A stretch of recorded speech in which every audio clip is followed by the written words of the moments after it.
Thank you all for joining us tonight, and I hope tonight sparks new ideas, opportunities, and connections for each of you. I feel a lot more comfortable. You're wearing two hats tonight, so you get SC as well as Pasana, so I'll let him lead the Pasana part. But when they asked me to do the market update section, I was at first very nervous because I only get 10 minutes. And if you haven't been paying attention to the market, there's a lot happening, and I don't think I could explain it all if I had 2 hours. Then the jobs report came out at the start of the month, and my job became a lot easier. We only added about, I think it's 77,000 jobs to the US economy in July, and they revised the numbers for May and June from bad to worse. So in a way, I've already done my job. It stinks, and we can move on to our panelists. But I didn't think that would be in keeping with the spirit of tonight and of Kakehashi Careers. I want to talk a little bit more about ways forward, about places where things are happening in the economy, where jobs are still being added, and some of the success that candidates we've been working with have had, including JETS. To start with, I'd like to talk a little bit about where companies are psychologically right now. There's a lot of chaos in the market. There's a lot of very unprecedented stuff. And when you don't know which way to turn, the easiest thing to do is to stay exactly where you are. So a lot of companies have put hiring on freeze. They're not hiring people in order to set up for future growth. They're not hiring people to just kind of fill out the payroll and have extra hands. They're hiring to fill critical needs. And you can basically boil that down to 3 things. The first is bringing in new business so that the company can make more money. That's mostly sales roles. You see sales engineering, project managers for B2B sales projects between companies. The second one is cost cutting. Probably the biggest one there right now is accounting roles, financial analysis roles, people who can figure out where the money is going and keep more of it in the company. You also see with some other roles, software as a service is big in logistics right now, making deliveries more accurate and less costly. But the third thing is solving problems, and that's pretty broad. We've been seeing movement with things like HR, administration, even some translation and interpretation. There's actually, you'd think with AI there'd be a drop in demand, but we've actually seen a slight bump. Why? Why? Well, I think 2 reasons.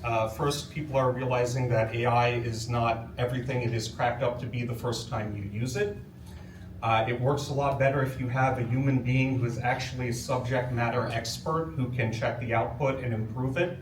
I use ChatGPT a lot in my daily flows, but if I just pushed it out as it was when the robot finished, I'd lose my job.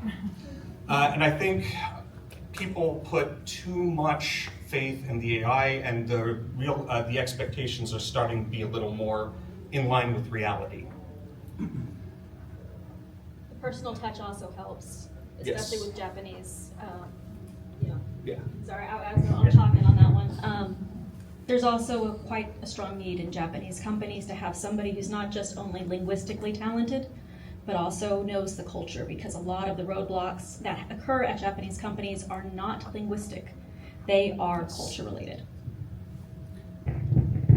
Now, what all of this background means for you as a candidate, as someone who is applying for jobs, now is not a good time to pitch yourself to companies as a generalist. Now is not a good time to have one resume that has everything you ever did, and you send it out to every job that's on Indeed or LinkedIn, just kind of blasting it wherever you can. Now is a good time to have multiple resumes that target different parts of your skill set. Because what you need to do is align your abilities and your experiences with the problems that the company is having. Yeah, and whether that's something you want to be on the generating revenue side, where you want to be more in a sales role, or if that's, you have a background with finance, accounting, project management, or you have, language skills or Japanese cultural skills that you want to bring to the table. Now is the time when you need to really focus in on what makes you unique as a candidate and the problems that you're able to solve. We've we've seen a lot more movement with people who are targeted for roles and a lot less with people who are just, generalists. That's, yeah. In terms of industries that are moving right now, focusing kind of on the Japan business space, logistics is one of the few parts of the US economy that is still adding jobs right now. It actually did pretty well in the July report. And we've also seen that true with Japanese companies. And if things keep moving in the direction they're moving, that's likely to continue, because if more factories move in, there's going to be more need for logistics to get things where they're going. Another one, if we focus just on the Japan space, manufacturing is doing pretty well right now. A lot of the jobs that we've been able to place people in over the last 3 months or so have been in the manufacturing space. It's been a lot more resilient than the American side of it. And again, depending on the details of the trade deal, there is the possibility that that trend continues for the next several years as well. Beyond that, we've seen a little bit in banking and finance, again, going back to that saving companies money side. Although for the jets out there, that industry usually requires extremely high Japanese level ability because you're talking to people about something very sensitive, which is their money. Beyond that, we've seen a little bit of movement in energy, but not enough that I'm willing to call it a trend at this time. What was the other thing I was going to talk about? We also wanted to talk quickly about the success we've had in placing jets this year. I know we have worked quite closely with several jets in the Southeast that have found jobs, and not everything, and not limited to sales, translation, HR. We've had a couple of accountants as well, and admin. So there's a lot of space for jets. With Japanese companies, it's not just about, again, your strong skill set as a professional. It's also about the soft skill sets that you bring as a human. Japanese companies, in contrast to a lot of American companies, they are hiring an individual to work with them. They are not hiring for a job. They are hiring you as an individual that they can grow and develop. So please keep that in mind, and those are all my notes. And actually, I know I'm probably out of time, but just... You have 2 minutes. I have 2 minutes? I did better? We started 1 minute late, so you can have 1 more minute. One thing I just wanted to add to that. One thing we see a lot of with Japanese companies is even if you can't get a foot in the door in the area that you were hoping to get a foot in the door, Japanese companies in general tend to be very good about training and developing talent inside the company and having internal mobility. So maybe you start out in admin, doing bilingual admin, but the company notices you have a talent at this or that, so they move you over to this department. I started my current role doing recruiting. Now I do sourcing and social media marketing. In my previous job, I started out as a translator and they put me into engineering. So that is one just... Me too. Yeah. I'm now in a project manager / recruiting and business development role. And I started as a recruiter as well. So, and they pick and they help and they develop. So welcome to this industry. So I know one thing that's big for a lot of people right now, especially younger people, recent graduates, people trying to start out their careers, is I want a company that's going to invest in me, in my training, in my future. And that is one of the things I love most about Japanese companies, and I hope it stays that way for a very, very long time. But thank you very much for giving me this time to talk. We have various industries represented here. They're all JET alums, so they come with that. And before we get started, I just wanted to ask all of you so we have a better idea of who's in the audience. If you're a JET alum, please raise your hand. Wow, amazing. If you have returned in the past 5 years, please raise your hand. Okay, and if you returned 5 years or 6 years or more, please raise your hand. Okay, and who is actively looking for work right now? Okay, all right, wonderful, thank you, that helps us. Which is a workforce training program. He was previously Deputy Commissioner of Global Commerce at the Georgia Department of Economic Development. So he knows both the government side, but also intimately knows the kind of corporate industry side. He has his master's in English literature and a bachelor's in economics from Emory. No call out, okay. Come on, you guys, you're letting me down. And he has associate's degrees in Japanese from Southern Japan International College. And last but not least, we have Trevin Dai, who's Assistant Director at the Japan External Trade Organization, or JETRO, as you may know it, in Atlanta. He is a serial entrepreneur. He is the chairman of the Luxury Council of Atlanta, owner of Ubiquitous Socials, and president of Together Global.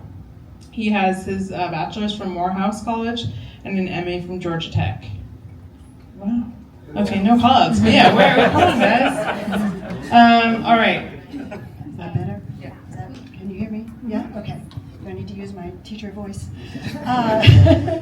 I'm thrilled to be here tonight to talk with you all and engage in this conversation, hopefully offer some insight that will be of value to you as you continue in your careers or jumpstart your careers.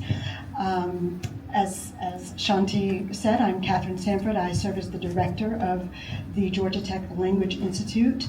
That is a program or department of professional education, which is a unit of the College of Lifetime Learning at Georgia Tech. And we have a 68-year history of running an intensive English program. We work with global and local learners who are pre-undergraduate, undergraduate, graduate, faculty, visiting scholars, staff of course, on campus and around Atlanta, through the state of Georgia, and of course across the world. So I'm talking about how I came to be where I am today. It's been a very circuitous route, actually. I maybe shouldn't say this, but I did not have a plan when I was graduating from undergrad, and my advisor, maybe I see some heads kind of nodding like, okay, been there, done that. Yes, exactly. So, and so I'm living proof that it can still work out. My advisor sort of, ran me down and said, hey, what is your plan post-grad? And I said, I really don't know. And so I became what I term as an accidental jetter. She said, there's this great program. I majored in anthropology and with a concentration in international studies. And she said, this would be a great fit. The JET program, what I remember about it is applying. And I don't know if this is so long ago that on the little info sheet, they didn't even put a year for me because I think it was so long ago. The application was so involved. It was, 50 pages long or some crazy amount of pages. And I realized that it was really about having the perseverance to get through the application. So I did, and because I had no other plan, there was no plan B, and I did, and I only stayed 1 year, but it jump-started everything from then on, and so it set in motion a series of opportunities, of happy accidents that landed me, as I said, in a winding road, but eventually to a place where I'm very, very happy and able to integrate everything that I was able to get from participating in the JET program, carrying it through. Actually, I went to, I started in Japan, went to Argentina after that and taught there for a year, and then in Brazil. I taught there as well. Came back, went into nonprofit, Amnesty International. I don't know if you all know that organization, a small organization. And then public school education, technical college, so Atlanta Metro College, I taught there. And then stayed home for a while to start a family, have a family, and then just through a grad school connection, I ended up at Georgia Tech. And so I've been able to take little bits and pieces of that, all contributing to the work I do, the passion I have, and the mission that I share with my colleagues at Georgia Tech to serve international learners and really, maybe very similar to you, helping advance them in their educational and career paths. Based in Boston, just outside of Boston, came down to Emory University for school. I was fortunate to get a scholarship. I applied to no schools outside of New England except for Emory, and was lucky to come down here. Got the master's in English literature, bachelor's in economics, and then also really I wanted to teach. I had a fantastic high school experience, had wonderful teachers. I wanted to do that. I was driving around kind of looking for a job, and I heard on the radio an ad for the JET program. So this will tell you how long ago I was a JET. It was 1988. I think 3/4 of y'all weren't even born when I was applying for the JET program. So that was 37 years ago, which tells you how old I am. And I remember on the form you could choose what 3 cities would you like to go to, and I had Kyoto, and then I get the acceptance letter and it says Miyazaki. I'm like, well, where the heck is Miyazaki? So I started on the map. I started in Hokkaido and kept going and kept going. I'm like, there is no Miyazaki until I found it way down in southern Kyushu. When I got off the plane in Miyazaki, the first word that I learned was, with apologies to Takako, was Inaka. And then when I was brought to the city of Miyakonajo in Miyazaki, I was taught Inaka, no Inaka. And it turned into a fantastic 3 years there in Miyakonajo. I taught at 4 high schools. Then I went to the big city of Miyazaki-shi, and I taught at a college there. And that college had a Japanese language school attached to it. So I was fortunate. I actually got to take Japanese language lessons in the morning, and I taught my English classes to the college students in the afternoon. I was the only Westerner in the Japanese language school. I had a lot of friends who were from Korea and China, and as all of you know, big disadvantage at learning, trying to keep up with the Koreans and the Chinese. The Chinese with the reading and the writing, the Koreans with the speaking and the hearing. So I had to work literally twice as hard to keep up with my fellow students. But the result was I took the Nihongo no Ryoku Shiken, the Japanese language proficiency examination, and I actually passed the first level, which was incredible. It was a really hard job, but I got exactly 70%. If I had missed one more question, I wouldn't have gotten that. So then after that, I had learned the language. I had made some friends, some contacts in the business world there, and I switched to a business career. I was hired by a company to be a import manager for them. I traveled the world looking for products to import and sell in their chain of stores in Kyushu. And that's really what led me to come back to the United States. It was getting time. I had been there from 1988 to 1996. Get back to the United States, found a position in Los Angeles. I worked for a couple of companies there using my Japanese, and then really wanted to circle all the way back here to Atlanta, and did that in 2005. I joined the Georgia Department of Economic Development at that time. I was having trouble. I got downsized out of my job in Los Angeles, and I was having trouble just getting interviews because there were so many Nisei and Sansei, right? I was trying to use my Japanese language. I couldn't even get in the door. I mean, people, like that. It was really hard, but I started looking at Georgia and started researching companies. There are literally hundreds of Japanese companies here in Georgia. And I thought, okay, well, with my language skills, I'll probably be much more unique in Georgia than I am here. Came to Georgia, again, 2005, and through networking, my resume landed on the desk of the Department of Economic Development. So happens they were just at that time looking for an American who spoke Japanese to recruit Japanese businesses and other international companies to come make investments, create jobs here for all the citizens. So very, very fortunate. I ended up staying at the department for 17 years. I started out as a project manager and worked my way up till I was the final few years there, the deputy commissioner for the department, bringing jobs, bringing companies here. That was in 2022. I finished my career there and joined the job I have now, which is for working for the Georgia Quick Start. We're a division of the technical college system of Georgia. We're the workforce training arm. So when you read about these companies, and we work almost exclusively with manufacturing companies, when they come to Georgia, my organization, we help train the new workers at those companies free of charge, which is a great deal for the company. It's also a great deal for the folks who get hired and get these jobs. They get free training.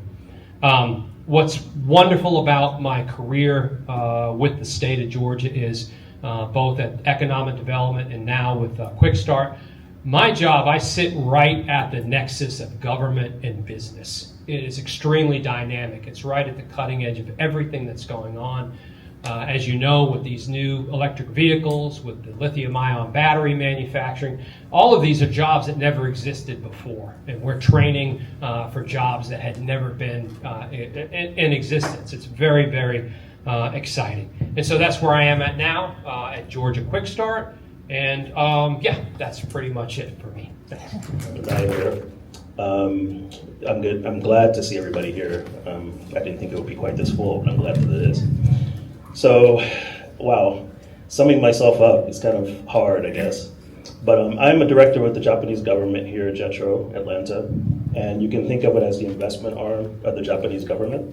So I help companies open offices in Japan, and I help the Japanese to find business partners around the world in various categories, as you can say.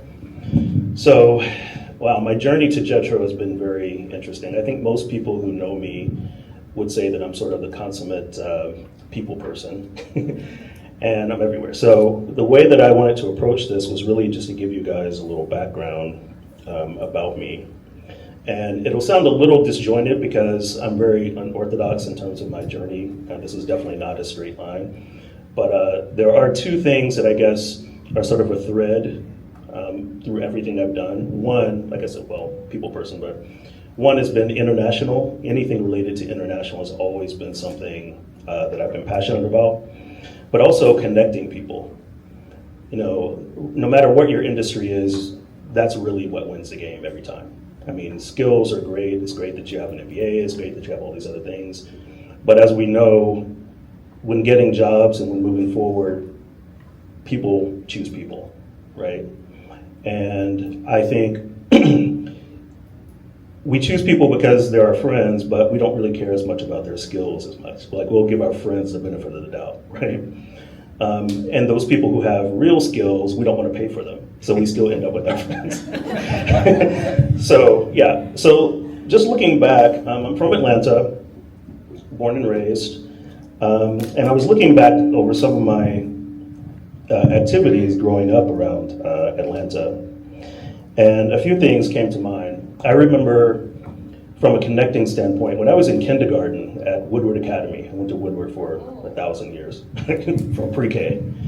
I remember seeing other kids on the playground whose English was not very great, like at the time. And I remember them kind of being ostracized and standing by themselves, and I thought, you know, it'd be great to try to bring them into the circle of the, quote, cool kids, right? So I said, well, how do I do that? You know, they're not really learning anything in terms of the English. They don't feel comfortable. So what if I learned languages? You know, let's just start languages. So I went to my parents, and luckily Woodward had a program from 4th grade where every year was a different language. So by the time I got to 9th grade, I guess I had, 7 languages, you know, exposure to those. And I just saw like how that opened so many doors, you know, for everyone, and how a little goes a long way. You didn't have to be fluent, but you just had to show that you were interested.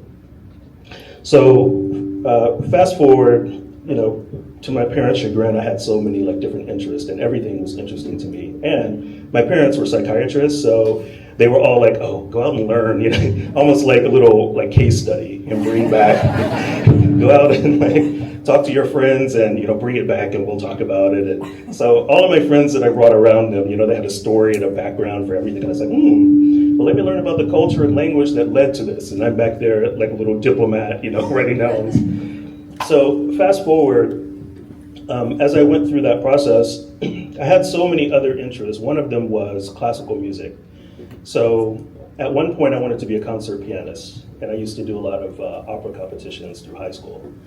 But in 11th grade, I had the opportunity to go to Tbilisi, which is former Soviet Georgia. And I was there for 7 months in 11th grade.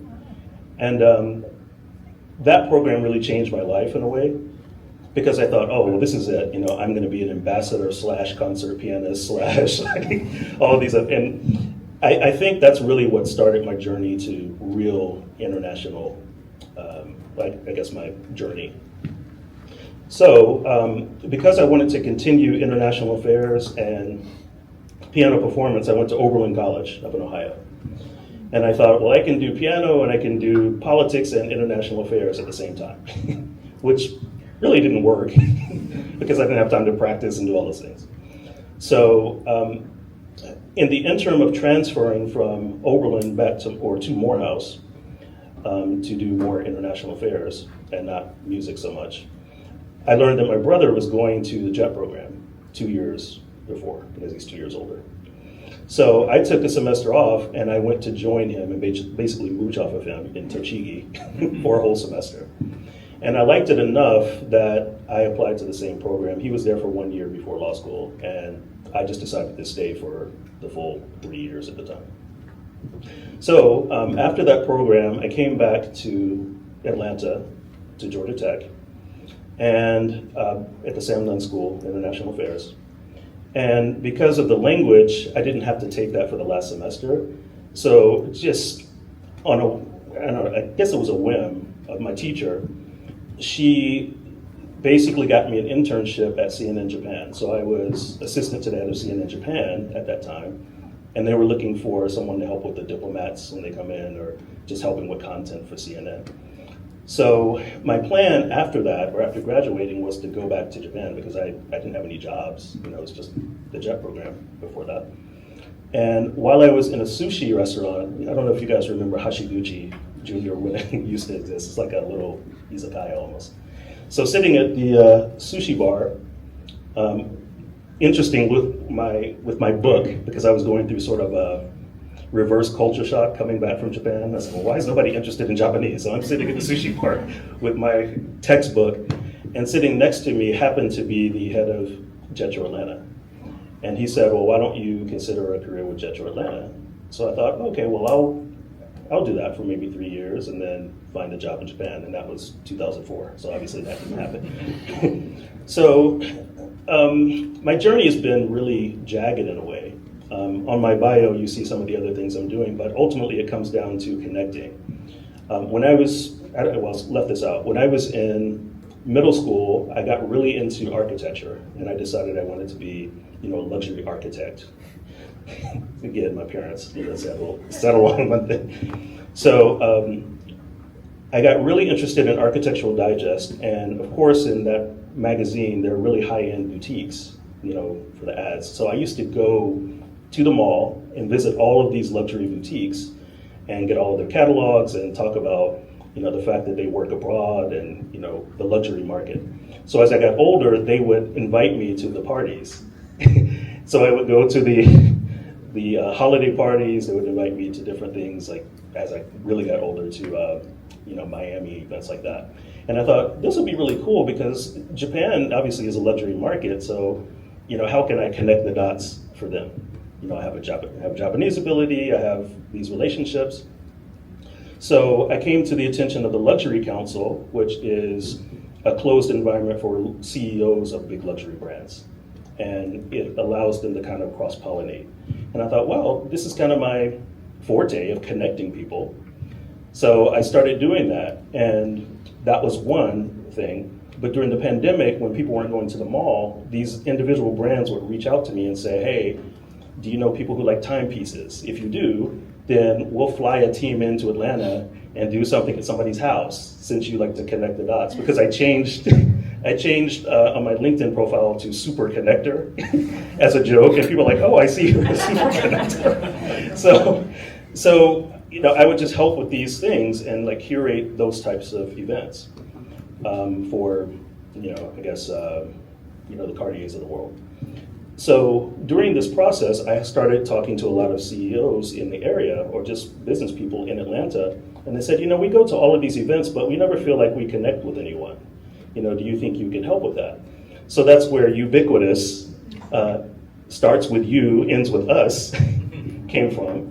And the way that it works is I started inviting these international professionals to dinner, maybe 20 people, and I would curate 2 people for them to meet while they're there. So I basically do all of the background connecting for them. So all this to say, like, my journey has always been from connecting, because Jetro is really the only job I've had.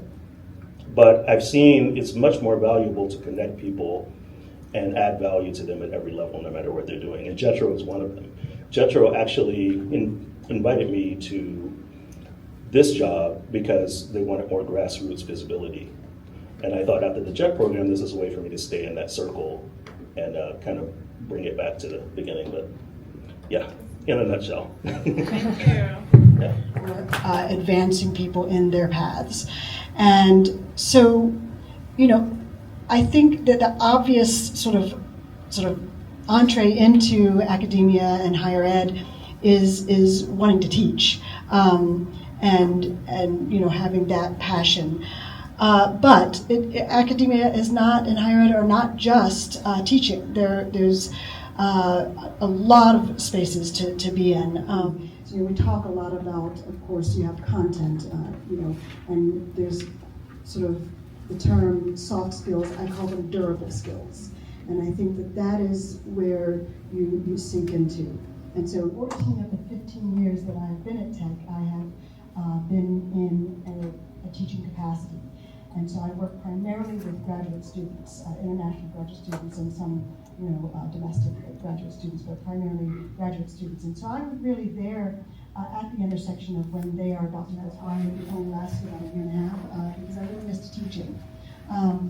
But I think if you take and you are constant in the thing that really, connects you to yourself, to, not to use too esoteric a word, but soul, you have to be flexible enough, because winds will change. How someone who is returning from JET can translate the skills or the experience they had in a classroom, teaching kids, for those of us who are ALTs or even a CIR, to an industry that's completely different. So for example, in yours, that would be either government or within the corporate world or industry. That would be great.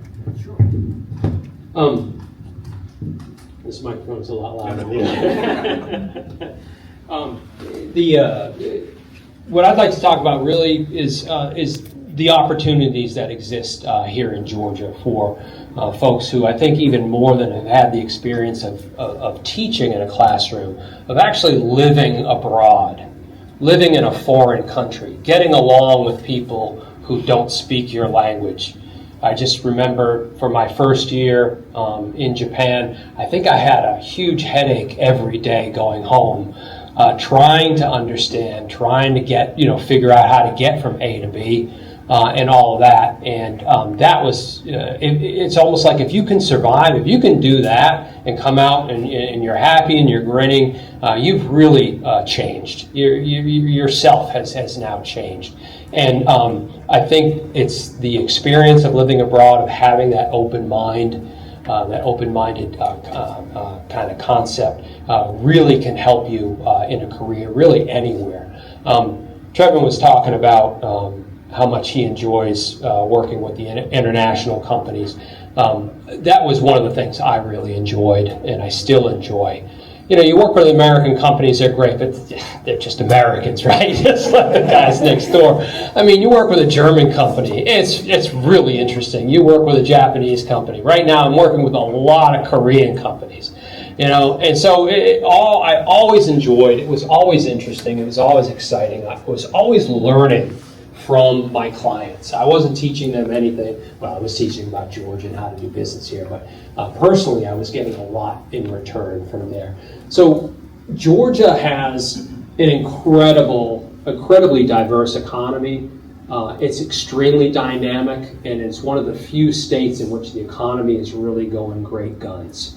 We are still bringing in new industries here to the state.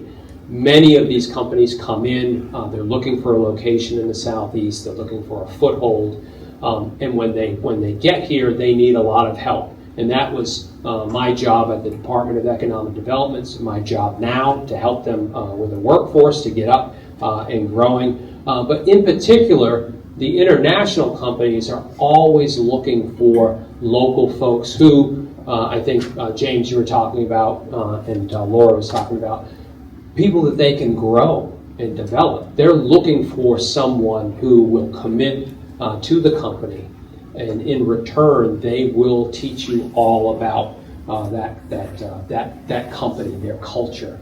A lot of times, they will send you back to the home country to work at the headquarters there, and thereby turn you into a future leader in the company as well.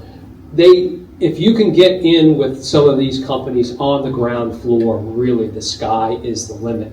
We've seen folks within just 3 to 4 years get in at an entry level, and already they are managers and directors moving up in the company because the international folks have really, you've gained their trust. They can trust you. And the other thing is that when international companies first come to Georgia, they usually have a lot of expats to establish the company, right? They bring their managers and executives from the home country, but that's a high cost. So after a few years, they're looking to really localize their staff. They're looking to localize the leadership of the company. And so that presents great opportunities for you as well. They also are looking to establish very strong ties with the local communities. We talk a lot in Georgia about when we're recruiting a company to come to Georgia, we're not just saying, hey, yeah, go over there. That looks good over there. Why don't you set up a factory? We're looking for we're like matchmakers. We're looking for what the company culture and jobs and industry is, and we match them with a community that's looking for the same type of company. And we'll have a workforce in place for that company.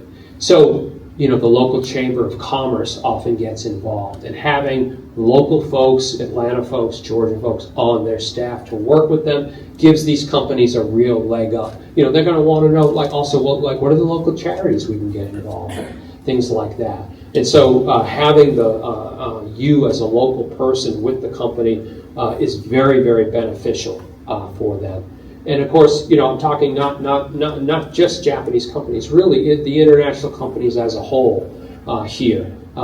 These companies, I think, the international companies will recognize the time that you spent in Japan, the person that you have become, your ability to be flexible, to be patient. I think we all learned a lot of patience, right? Living abroad, trying to figure things out, right?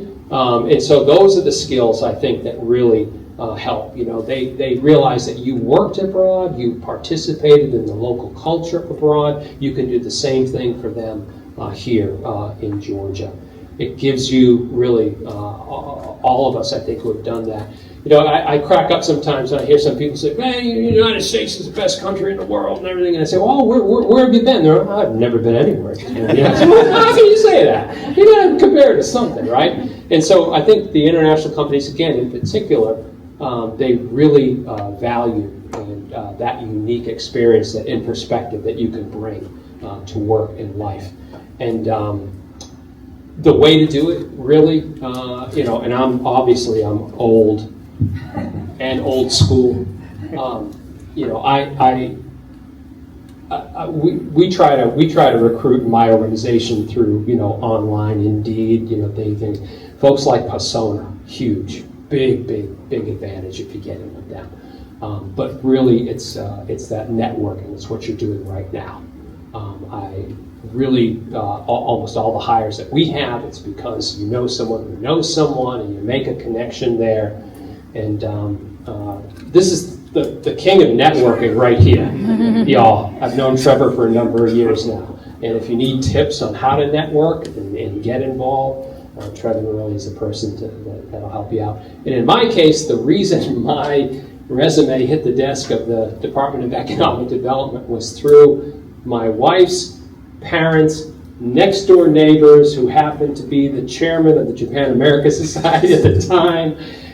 That's how it works a lot of times like that. So I really encourage y'all to keep doing what you're doing right now, which is networking. Thank you. That set up the next question perfectly. So I really appreciate that, Scott. The social chameleon and butterfly that you are, we would love to hear about these insightful networking tips you have.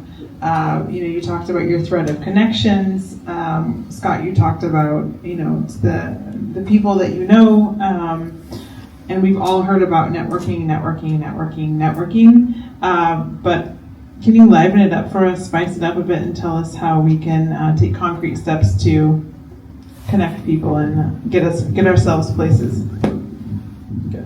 Well, first, let me preface this by asking, how many people have trouble networking? I mean, who is it challenging for? Yes, how many people? Okay. So, let me say this. This is what you reminded me of something. Sometimes networking can go a little far, like it did for me when I was in the CHEP program, because I wanted to meet everybody in town, and I lived in Utsunomiya. And I don't know if you know, Utsunomiya in Tochigi has a lot of bosozoku, like the motorcycle gang, So they were kind of close to where I lived, so I would always see them, and I was fascinated by Japanese and like kanji and everything. I said, oh, look at those guys over there. They have all that kanji like on their jackets. Let me go and see. I thought, what bukatsu is that? Like, is this like Japanese club? So I went over there and I was like, oh, which club are you guys? And I made a lot of friends that day, but the problem was they found out where I lived. So they would come and visit, and they were not so nice to my neighbors. And then I became, the teacher at the high school who had all these like gang member friends who wouldn't go home in the middle of the night. But anyway, let's get rid of there. But so I can talk about networking for a long time, but I always put networking in quotes because usually when people say networking, they really mean they're collecting cards. I mean, that's basically what we do, right? And unfortunately, the approach is I'll show up at an event and I'll ask as many people as I can in the room for their cards in hopes that they will create an opportunity for me, right? But that doesn't really work. One, you can't network without a network, meaning you can't help the person you're talking with if you don't have anyone to connect them with, right? So the approach, it can't always be outward, right? I find networking, in quotes, and I'll call it connecting because I don't network, I connect people. I listen, I see what their pain points are and who I can connect them with from that conversation. That's really where all the opportunities come from. So I've written down just a few things that I think might be helpful. Okay. So the first thing, as she mentioned, is to become a social chameleon, right? You should be able to basically have an intelligent, quote, conversation in any environment if you can, right? It's not about meeting someone with your resume on your sleeve. Like, this is what I do, this is my job, this is the company I'm with, and what opportunities can you give me? It just doesn't work. So for me, that means, for example, being well-read. Like, I try to read.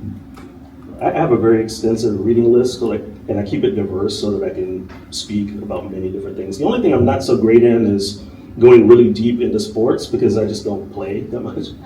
But every other topic, like ultimately you will be invited to something with completely different groups of people, right? You might be at a dinner party or something and you need to talk about a subject that is completely foreign to you, or at least one that you don't really know how to speak that broadly about. So I would say that, like, be a social chameleon to the point where it's really more about who you are and not what you do. You know, I'm in the habit now of asking people, who are you? And it's really kind of strange for them to get that question, because I don't mean what do you do or where do you work. I mean, who are you as a person? Like, what are you passionate about? What would you like to be doing ultimately? And that usually informs the conversation in a completely different way. Because you might work for Netflix today, but tomorrow you jump to a completely different thing. So that's really not that interesting for me, even as a networker. So that's one thing. The other thing is, you can never know too many people. Maybe not Bosozoku, but still. You can never know too many people, because you never know, like you said, who they can tie you to. You know, I used to take my friends to these events because they say, you know, they don't know how to network or whatever. So I just invite people to stuff. And I usually walk them around the room and just introduce them to everybody I know. But there's some people, they'll say, oh, well, that's a real estate agent. I don't need to talk to that person. It's like, yeah, but they have to talk to everybody in town. They know everybody. As long as they know what you want to do, then that's who you want to get the closest to, right, versus some of these other people. So yeah, you can never know too many people.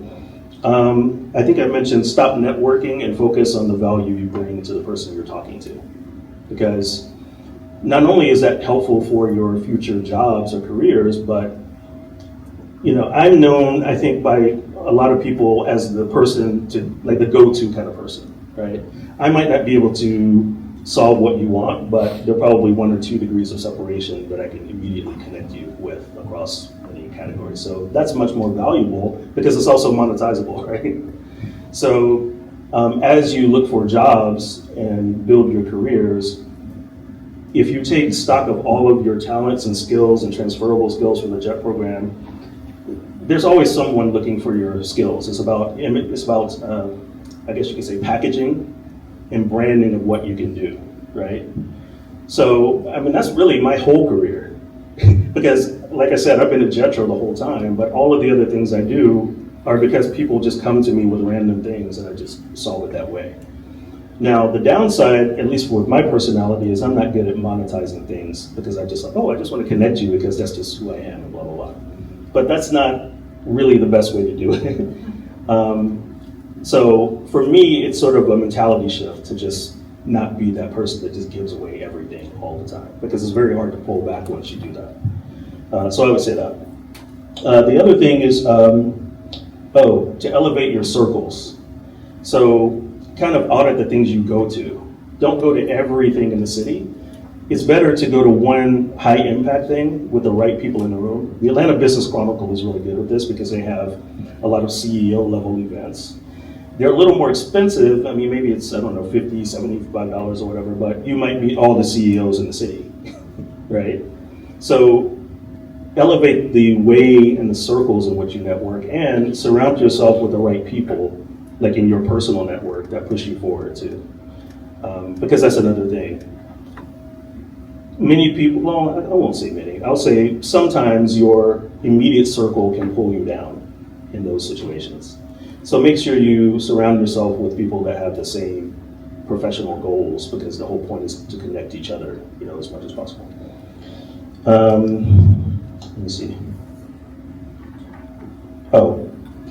So enough people asked me about this that I finally created something called the TD's networking pyramid. You know, just me being me. Because I had all of these cards, just stacks and stacks of business cards that, you know, might not even be useful anymore. But the way that I arranged this pyramid, if you can imagine, at the bottom is E, and then the next is J, C, P. So the way that I arranged it, you network to get experience, to find the job, to build the career, to support your passion, right? So when you're in a room like this, where everybody's kind of young or newly, you know, off of the JET program, or students or whatever, everybody's looking for experience, right, to get that job. So the point is, arrange all of your business cards in those categories. So when you find someone, say, wow, this person has my ideal career, you put them in that slot. This person has the job that I think can, be parlayed into that. And this person, usually the people at the top of that pyramid are people for whom money probably doesn't matter quite as much.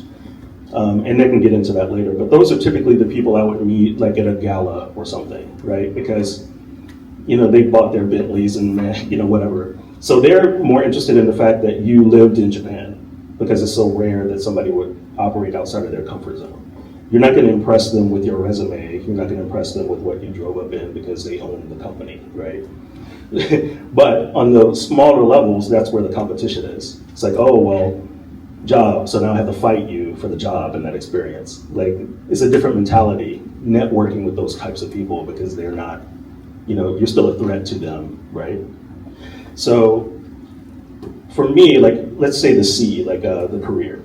So now, of course, with the magic of Zoom and all the other stuff, you can literally connect with someone and have informational interviews. I used to do that a lot. I don't know if that's still a thing right now. But some executive will give you 10 minutes of their time on Zoom, and you ask them similar question: how did you get here?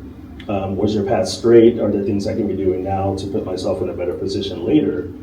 And that usually, that opens the door to a lot of connecting, not networking, because those people will literally connect with you. Oh, I know somebody in that field that you should meet tomorrow. Now the key is, and this is where a lot of people fall short, follow through and follow up.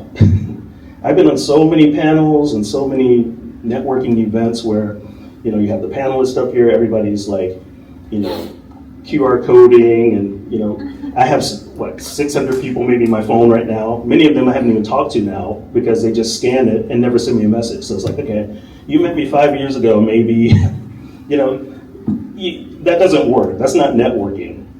But it's very rare that the very small few people follow up with a real question, to really move the ball in the conversation forward. And you'd be surprised how rarely that happens.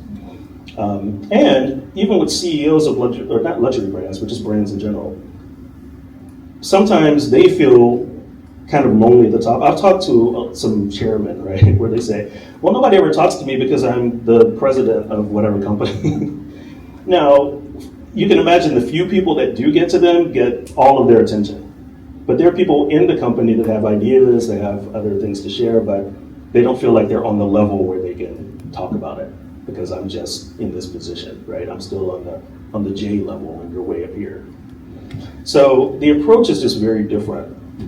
And that's across cultures, that's across socioeconomic strata, like I said, who are you connecting with, who are you networking with, in what context, what city. If you're in Japan, that's another thing. I used to meet, who was it? In Japan, you can't jump to the top, right? If you meet the president of a company or whatever, you say, oh, well, I got the card of, I don't know, the president of the Tokyo Stock Exchange, so I'm looking for a job, let me just email him.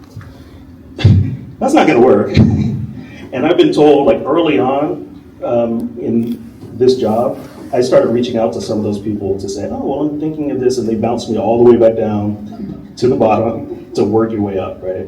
But here, if you're in a room with CEOs, then you talk to them directly. So that's just a really different approach to how you get those positions. But I think the key too is just really, especially now with all of the tools that are available, find the job, build a career, but make sure that you are somehow addressing your value on the other side. Just because you have never done consulting before doesn't mean that people won't pay for your skills. Just because you're right out of the JET program doesn't mean you can't charge $500 for your knowledge if you, again, package it the right way. But a lot of us shoot ourselves down saying, oh, well, I can't do that. This guy's been doing it for 12 years and he only charges $200. You have to get out of that mentality and just really, it sounds weird even for me to say it because it's not my thing, but to monetize everything you do, really for yourself.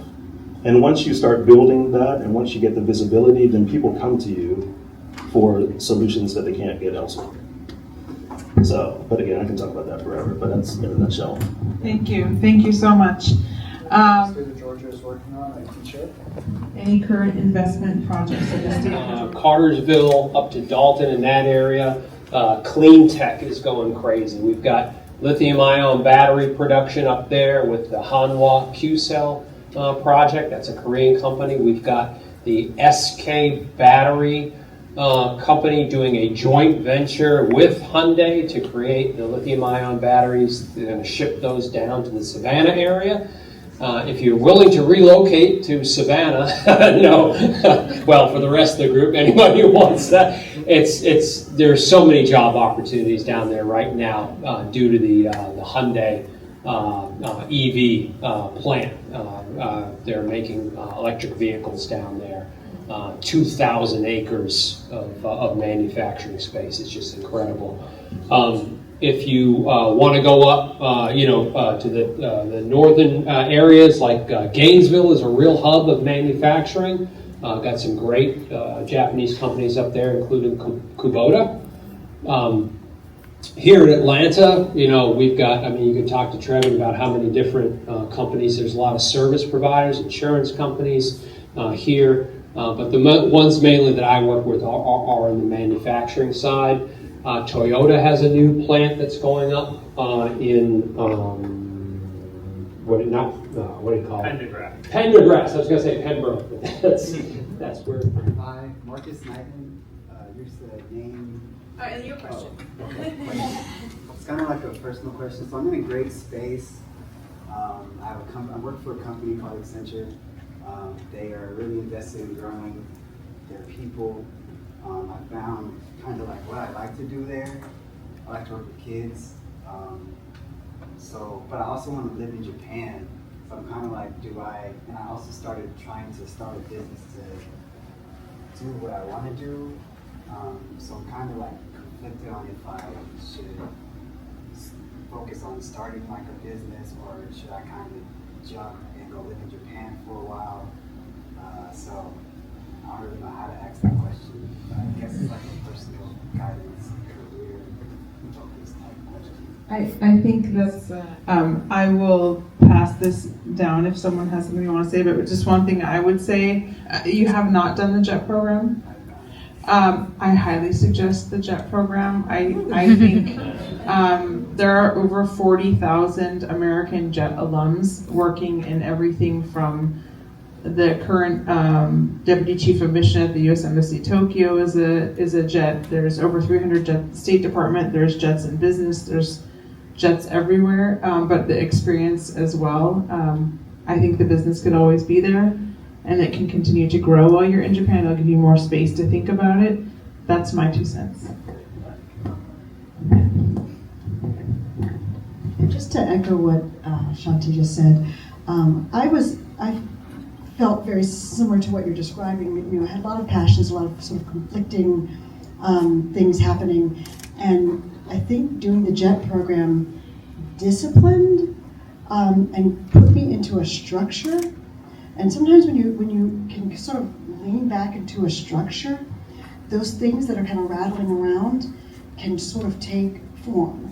And you don't have to worry so much about the structure of being gainfully employed, having a network, having support structures, and then those things that are sort of at play can kind of sort of meet opportunity and meet sustained interest, and it buys you, in a sense, it buys you a little bit of time, but in a sort of responsible, disciplined, structured way. I hope that helps. Yeah, I think especially if you like working with kids, it's it's fantastic, and you get a really good salary, and you get vacation time. You can travel around Southeast Asia if you'd like, and great to do it when you're young and have the time. I'll tell you that. Yeah, I didn't realize you hadn't been on the program, but that would be an ideal view for you, just to see what that would look like. And who knows, like I said, depending on what you do while you're there and who you run into, you might, that might open the door to something you haven't even thought of yet. Just kind of curious, like, what is one of your most favorite memories of Japan? You don't have to give me, if it's too personal, then don't tell me, but like, just a good memory that you kind of still think about occasionally from Japan? So, well, I'll tell you this. When I was on the JET program, I was the only foreigner in my town for my first town. And I think there's some people who don't think it's a thing, but, you know, being a black jet in Japan is also a thing. So one of the things I liked about it was that's really the first time a lot of the Japanese in my area saw like an American, much less a black guy. So I would say all of my experiences were interesting, but it was really about breaking stereotypes because they just hadn't seen anybody in person. So, you know, I would get questions like, "Oh, we saw the LA riots. Do you have a gun? Do you play basketball?" I was like, "Well, no. If I did, it wouldn't be successful." You know, some people thought that I was like, you know, a musician and all that stuff, but, you know, this is one funny story. I was in the supermarket and I was looking at something, really just trying to like read the Japanese on something. And it was like a tonic shampoo, which I didn't need because it was obviously, it was cut short. And so I'm sitting there and first I noticed there was like an older lady who kept appearing on every aisle I went to. So I thought that was weird. So I went to the next aisle and she was there looking at something too. And eventually this little kid came up and he just rubbed my hand and then he ran away. He was like, and then he disappeared. So it turns out like this is the grandmother of one of the students at my school. So about 2 weeks later, I had a full like basket of all of the tonic shampoo that she thought was my favorite. So I mean, just little things like that I thought were really funny. But I think every experience is interesting because you just see how things ripple. Like a lot of the things we're seeing now, for example, like all the conversations about immigration and all that stuff. I think of all those kids now who are now at the age where they make real decisions about real things. And this is also the reason I taught high school, because I could have real conversations and just not play every day, because I knew the impact would be that much more.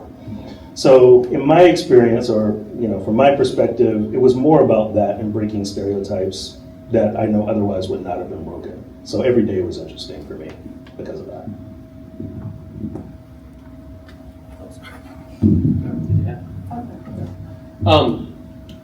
For me, the very first year my wife and I were there, we attended the memorial service in Hiroshima on the anniversary of the atomic bombing. And we were staying at a hotel, got a taxi, and as you know, the taxi pulls up and the door pops open, and you just jump in. And as we're going to the park, the Peace Park, I noticed that the gentleman driving is all chelated all down the side of his neck. And with my very limited Japanese, I was kind of asking, I guess you were here for the bomb? And he began to talk about, he was a little kindergarten kid. And he was a hibakusha. He was affected by the bomb.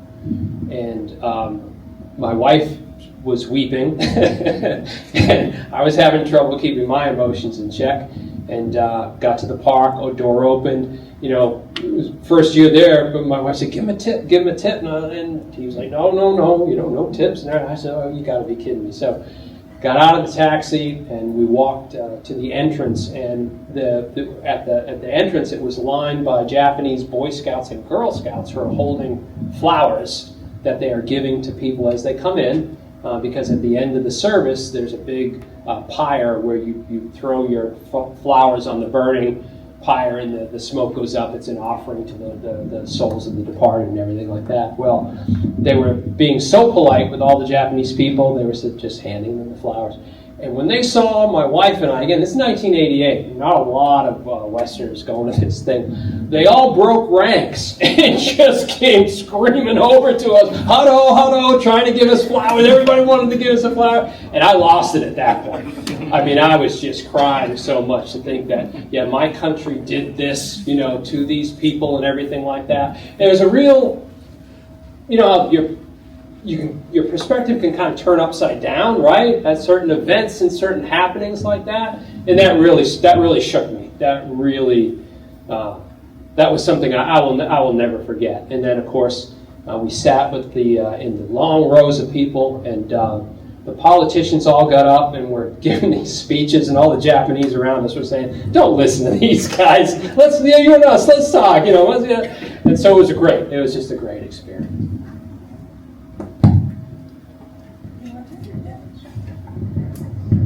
So my memory, I think most memorable, I mean, they're among many memorable moments, but is seemingly more mundane.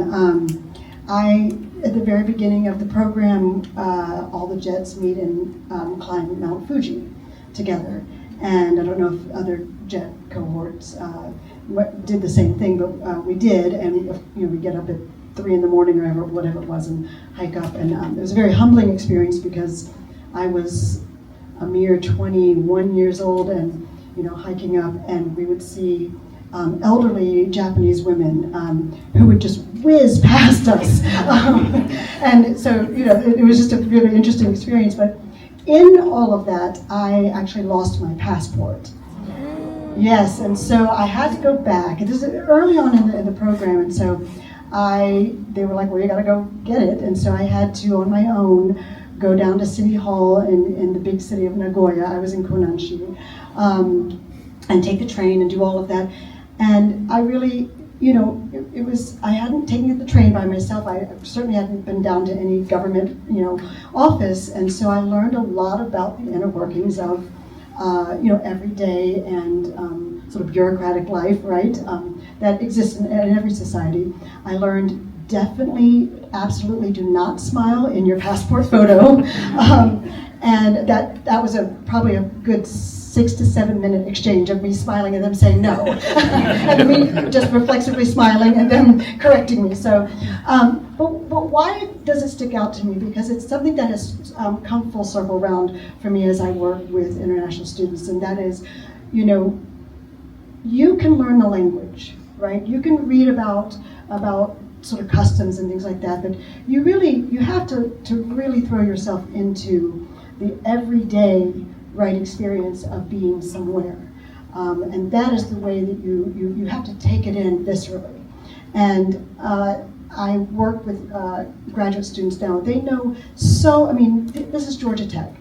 These are really bright students at the top of their field, but they can't go to a networking event, right? They cannot tell you what their research is in layman terms, right?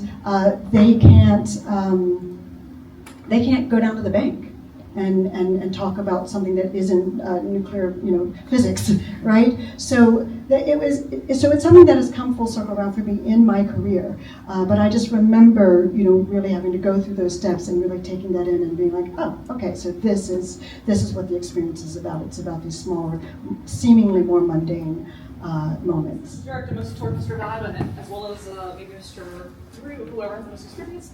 As somebody else who has traveled and lived outside of Georgia and the U.S., how would you recommend finding, making, and maintaining those professional connections with people who are from outside of Georgia, outside of the U.S., while still living yourself within Georgia? So it's not what you know, it's who you know, right? Everybody's touched on a bit today. And as we all know, we're in kind of a more complicated, complex world, inflation and so on. Everyone's focused on keeping their heads above water. I wanted to know, are we doomed to sacrifice jobs that interest us for meaning, significance, or passions so that we can survive and pay rent? And I just wanted to talk a little bit about what's at play there, because I personally find myself, I had a daughter 5 months ago. My job's okay, it pays well, that's the important thing. Do I wake up excited and passionate? No way. Do I do my job? Of course. That's what I'd like to do. To the Czech program before, I'm still an undergraduate student. I brought some friends, so I just want to ask, what are some tips and some advice to undergrad students going into our careers, especially when we have international experience? Just trying to go into international companies, like our first steps, advice for that. Trying to leverage our international experience. Well, my approach is, depending on who I'm talking to, is LinkedIn.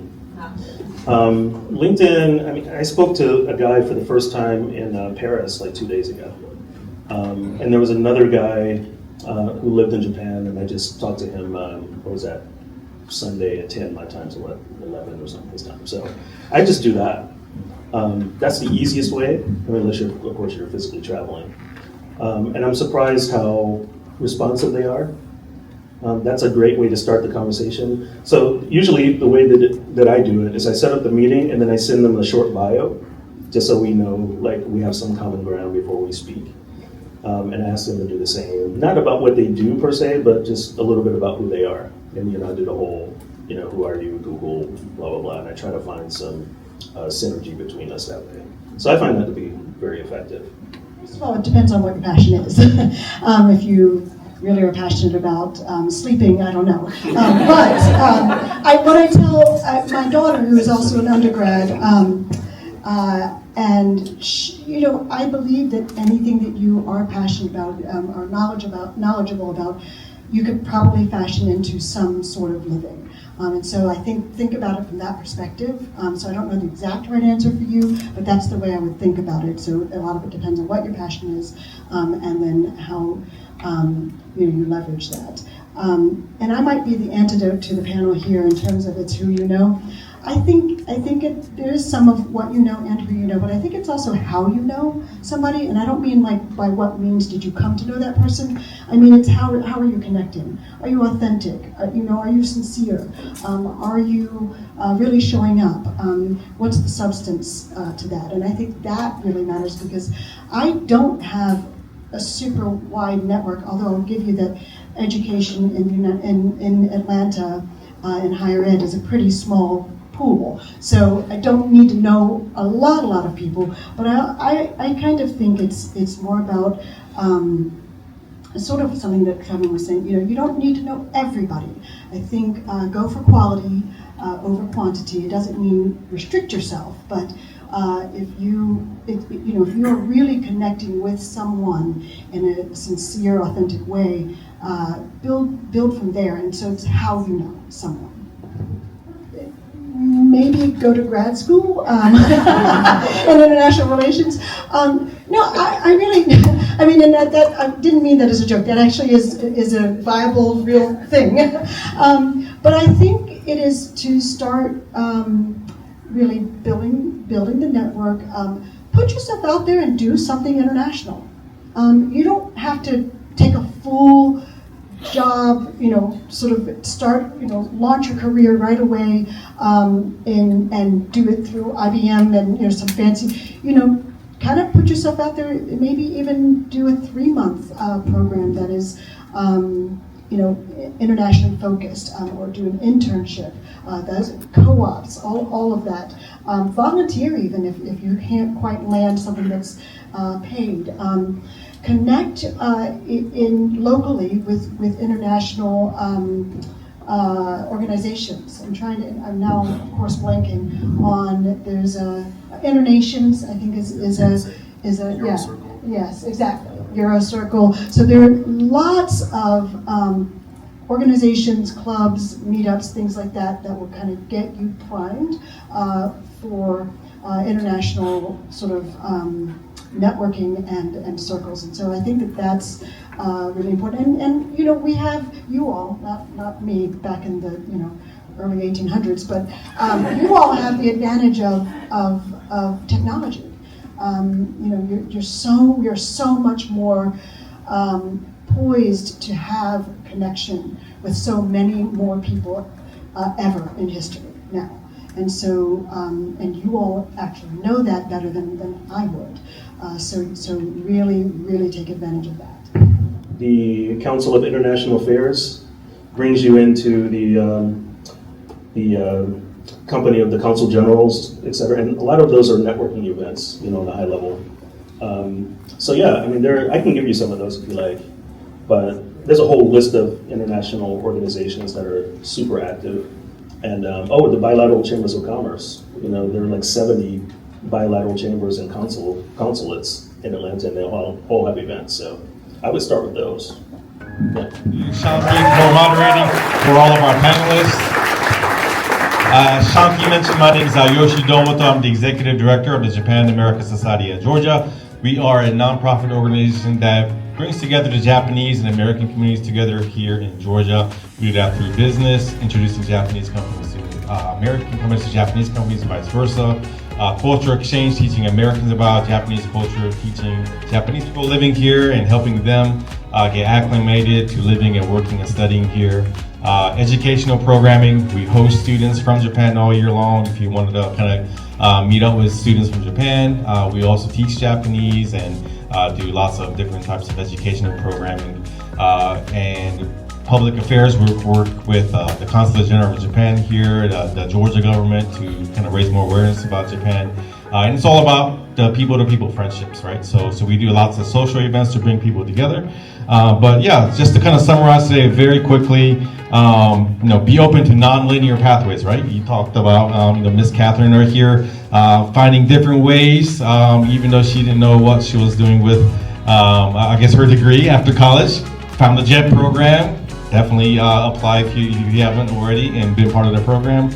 And then, as Scott mentioned, you might not hear ads on the radio, but maybe on podcasts, right? But embrace curiosity, be lifelong learners, develop skills to be able to adapt to different situations. And then, as Trevin mentioned, expand your network. There's all sorts of different types of networking, right? So you can, just by being here today, it's networking. You're meeting people, right? So come out to events. Join the Japan American Society of Georgia. Come out to our events, not just our membership, but the JET Alumni Association of the Southeast, the USJA Association, Alumni Association. I know Sasakawa Peace Foundation USA, they have lots of events, and even if you're not in Washington, D.C., where Shanti is from, they have lots of virtual programming and online events that you can kind of join as well. But volunteer at events. We have a big festival called Japan Fest coming up. So volunteering is part of networking. Joining a martial arts group. We do have martial artists here at the Bujinkan Dojo. That's networking. So I mean, just being out in the community and joining groups is networking. So and then kind of tooting Shanting's horn right here. Be a bridge through not only language but cultural exchange. The Sasakawa Peace Foundation USA, they do so much. Kind of bringing different government entities together through their caucus exchange program. But Shanti also brings together students through an online kind of exchange program that she works with high schools that offer Japanese programs here in the U.S. as well. So be a bridge. But definitely want to thank everyone for coming out. Yep. I know our contact information is up here, but if you want to connect with me. After this, I promise there will be a little bit of time to network, and then we also are planning to do a Nijikai or after party for those who want to kind of stick around a little bit more. But yeah, I just want to thank again all of our partners, the JET Alumni Association of the Southeast, U.S. JET Alumni Association of the Southeast, Sasakawa Peace Foundation, and then our host tonight, Pasuna North America at the Atlanta office. We have the Pasuna team back here too, so thank you so much for hosting.